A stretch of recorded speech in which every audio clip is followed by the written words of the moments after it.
أن نرقصنا Soomaaliya aan kusna niyo نرقصنا dhacdo هلا قرحيو halla qarxiyo هلا قرحيو hakuma dhaan حكومة دان Soomaaliya maaragtay waxaan sheegaynaa maanta in Soomaaliya horumar gaadhaatay doorashada kadibna waan aqoonsanaya karoodayo ilaa cishay waa runtayo haddaan nahay naclahooda ku yaaleeyo weegno ee Soomaalida haddaan ku soo qarxiyay aniga anaa ku qarxiyay shubanka waxa burco looga yaqaan ma taqaanaa shubanbiyad ma laha farmaajo anagu naqaanaa farmaajo baa kale dhagarta iska badatay الشباب وانا الشباب انا الشباب نكيف قرحيين annaga fangaraynaati ila dadayada قطعنا إساق I love you إساق weli baday habar jecel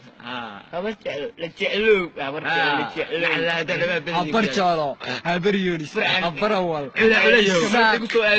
إساق داونا habar jecel habar Yunus مساعد واحد annaga إذا كان بدأ بيرسل وهو ساس ناجيهن نخ ساس نوصل nagiin oo dhaxbal oo goosatooyin weeye iyo dagaa waxa ku yiri naagihiina siid macaan naagihiin oo daga yaab naclaabada bileed kigeela naclaabin fiyaal hayro qasiro naclaabad ku yaalo reexamaro maan dhowaan kana dhagahay shantana daawanaya war raxmar todobadana daawanaya war raxmar raxmar baatiin uf tani meena siilka hooyadiin yaa weynaa wase kulmiye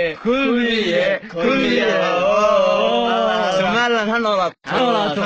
hanolaato wasi xaga balaaray هذا الكاع اسمع ركتان اك waxay maamuleen kulligan da waa macnayga han cadaniyo hamadhan shantii boqol ku dhacayna wadacayna kororada xun dadkii لايف برجرنا مع لايف برجرنا لايف كديو انا هذا كديو يا اك نو halkan waxaan joognaa hadaan Soomaaliland wada aqoonsanaya dhawaan waxaan joognaa gobolka Togdheer iskuulka Jamaal Cabdinaasir way